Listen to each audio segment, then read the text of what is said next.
Trump delays tariffs as the rest of the world plays hardball. Donald Trump's White House had grandly promised 90 deals in 90 days, after partially pausing the process of levying what the US president called reciprocal tariffs.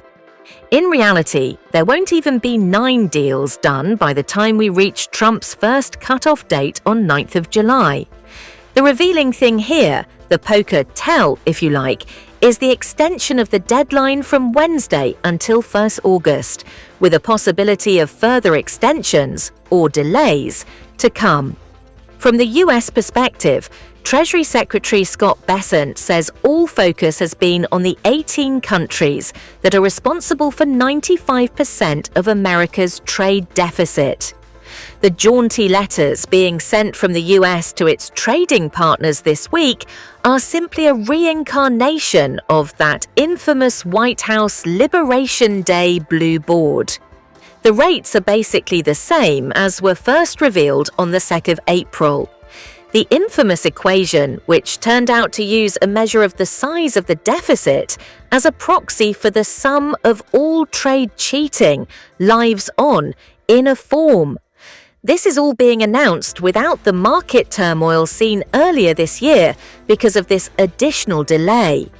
Financial markets believe in rolling delays, in the idea of taco, that Trump always chickens out, although they may embolden foot dragging on all sides that lead to a renewed crisis. However, the real takeaway here has been the Trump administration's inability to strike deals. The letters are an admission of failure.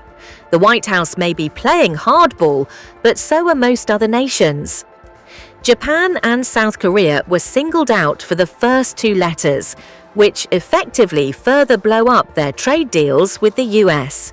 The Japanese have done little to hide their fury at the US approach. Its finance minister even hinted at using its ownership of the world's biggest stockpile of US government debt, basically the biggest banker of America's debts, as a source of potential leverage. The dynamic from April has not really changed.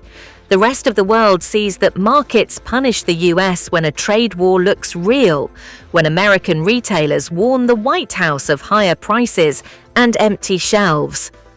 And there is still a plausible court case working its way through the system that could render the tariffs illegal. But the world is now also starting to see the numerical impact of an upended global trade system. The value of the dollar has declined 10% this year against a number of currencies. At Bessent's confirmation hearing, he said that the likely increase in the value of the dollar would help mitigate any inflationary impact of tariffs. The opposite has happened. Trade numbers are starting to shift too. There was massive stockpiling before tariffs. There have been more recent significant falls. Meanwhile, Chinese exports to the US have fallen by 9.7% so far this year. But China's shipments to the rest of the world are up 6%. This includes a 7.4% rise in exports to the UK, a 12.2% increase to the 10 members of the ASEAN alliance, and 18.9% rise to Africa. The numbers are volatile, but consistent with what might be predicted. Revenues from tariffs are starting to pour into the US Treasury coffers, with record receipts in May. As the US builds a tariff wall around itself, the rest of the world is likely to trade more with each other.